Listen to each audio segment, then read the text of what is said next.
Hello and welcome to another A Star to G briefing.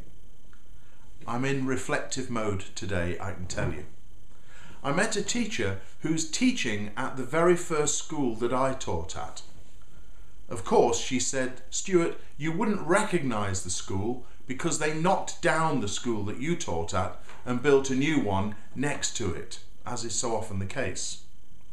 But it made me go back and rummage in the files and find some old documents which I think date back to my own training as an art and design specialist teacher.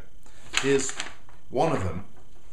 I'll try and find a way of putting this online for you so you can look at it yourself. It's about the values of art teaching. I'll read some of it, and then it poses a number of questions. Art teaching is almost never one-dimensional, entertaining only one aim. In evaluating an activity, we might test it against a number of different criteria, some of which are embodied in the following questions, but not all of which will be appropriate in every case. Opening statement. So there's now a dozen questions, but I'm not going to read all of them. I'll read a few of them.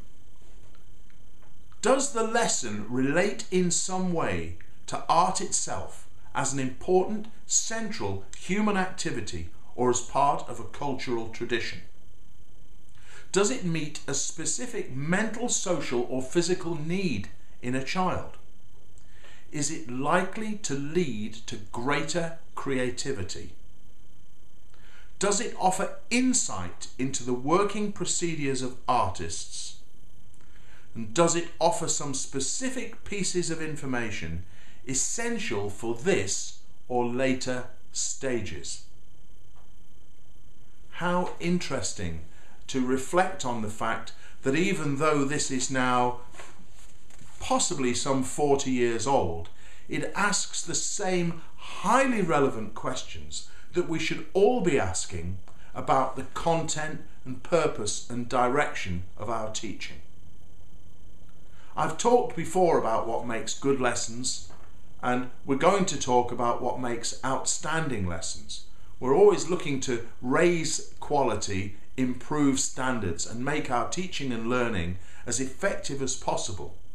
But I think it's really valuable for us to go right back to some of these basic questions written before there was such a thing as Ofsted and classroom observation and so on. Let me give you one or two more of these questions.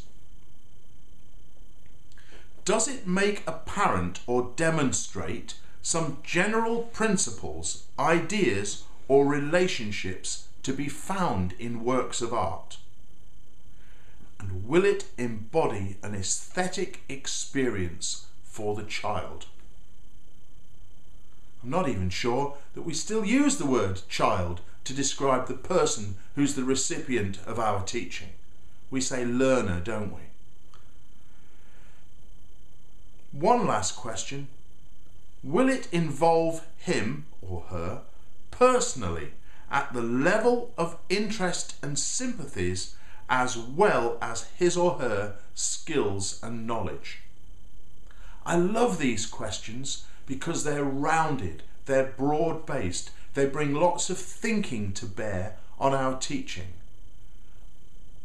There are a few more of these questions and I'll come to those in another briefing.